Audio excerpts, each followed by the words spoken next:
انا تزوجت عندي ابيبري واحد الشهر، بصح هاد الشهر فوتو كامل في دارنا، يعني كي شغل راني مطلقه. والسبه يماه. يماه. دوك نحكي لكم كيفاش يماه. انا تزوجت في دار العيله، بصح ايطاج وحدي فوقهم، يعني لازم نفوت عليهم. المهم هذاك نهار تاع عرسي كملنا العرس، جينا طالعين، لازم نفوت على الغول تاعهم، يعني لازم نفوت منه باش نطلع لداري. وانا جايزه شفت الزربيه تاعي عندهم وفراش واحد اخر، متاكده بلي توعي. علاش الزربيه تاعي عندهم؟ حنايا في عادتنا قبل ما نروح عروسه يروحوا فاميلتي يدوا لي القش تاعي، يفرشوه في فلاشومبر تاعي ويحطوا لي دوزاني، ومن بعد انايا كي نحق نهار تاع العرس تاعي نروح. المهم تاكدت انا بلي هذاك فراشي وزربيتي، قلت بالك ماشي هما، بعد لا بعد تاكدت. المهم انا كملت لداري، قلت نطلع لاشومبر تاعي ونشوف. كي وصلت ما لقيتش الزربيه وحوايج واحد اخرين. سكسيت راجلي قال لي داتهم يما عجبوها. قلت له علاش؟ شكون قال لها؟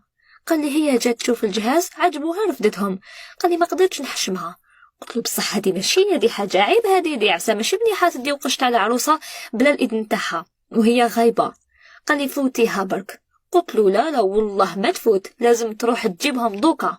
ما حبش، كي ما حبش هو هبط ليها. انا قلت لها خالتي تعيشي رجعي لي الزربيه والفراش باسكو نحتاجهم. راحت لبيتها جابت لي تاوعها القدم. قلت لها لا خالتي نحتاج قشي. قالت لي معليش راهم عجبوني وخليهم لي، وانت دي هادو في بلاصتهم راهم نقيين وجدد. قلت لها ماشي هكاك، ماشي مليح قش العروسه يتمس في غيابها ويتفرش لغيرها.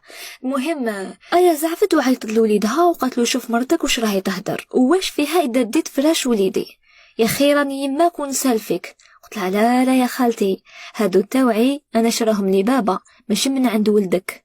زعف هو تاني وضربني بكف وقال لي طلعي للدار ودوك نجي نتفاهموا. رحت طلعت ولبست حوايجي وعيطت لخويا جاليه. كي جالي خويا فهمته، وهذاك اللي زعما راجلي قال لي تخرجي والله ما نفهموا ونسي تعاودي تولي. قلت له خير من اللي مديت لي قشي في غيابي ما فيكش لامان. ورحت مع خويا داني لدارو، وما حبيتش نروح لدارنا على بالي الجيران يفهموها حاجه واحده اخرى، سورتو ليله العرس. المهم بيت عند خويا وصباح عيطت لي يما تسقسي عليا وباش زعما تجي ليا في داري. قلت لها غير ما يشكاش يا يما، وحكيت لها الحكايه وهي قالت لبابا.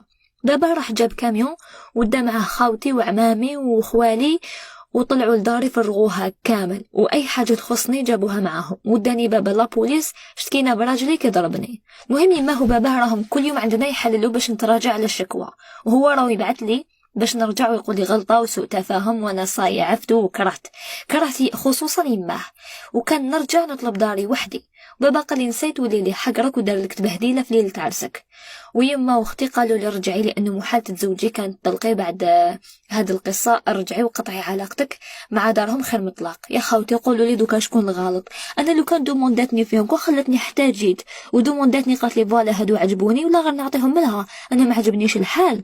كداتهم هكا شغل زعما باليش كيفاش داتهم بلا ما على بالي وفي غيابي وسلام.